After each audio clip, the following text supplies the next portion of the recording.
बचपन से संगे संगे कइलू सफर हो बनलू सतार आज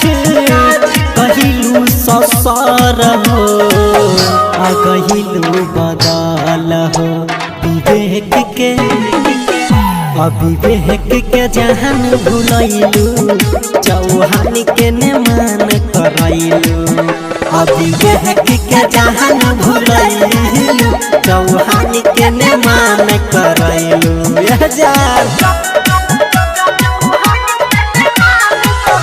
बचपन से संगे संगे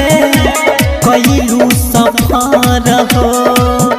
बनलू सतार आज गहिलू ससर हो गहिलू बदल हो विवेक के अविवेक के जहान भुलैलू चौहान के ने मान करैलू विवेक के जहान भुलैलू चौहान के ने मान करैलू बतावा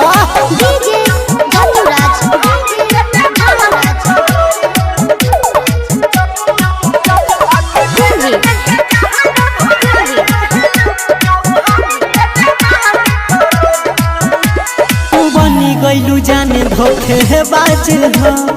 गइलू बदल गोरी हे आज हो आयल नहीं शरम तोरा संगे में भी छैलू गोरा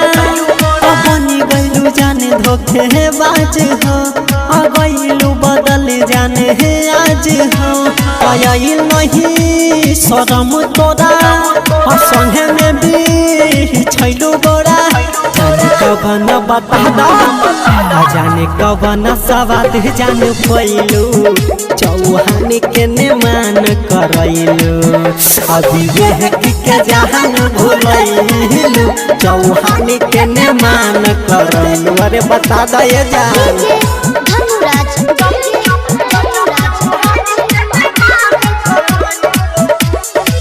रमल विनय कहे है बात हो विवेक संगे काटत रहू रात हो याद करो समय गोरी खोज लेलू दोसर सैया गोरी संतोष रमेश कहे है बात हो विवेक संगे काटत रहू रात हो याद करो समय गोरी लगत रहू से नुरवा छोरी आज तू पराया हो गइलू चौहान के ने मान करैलू अविवेक के जहान भुलैलू चौहान के ने मान करैलू जान।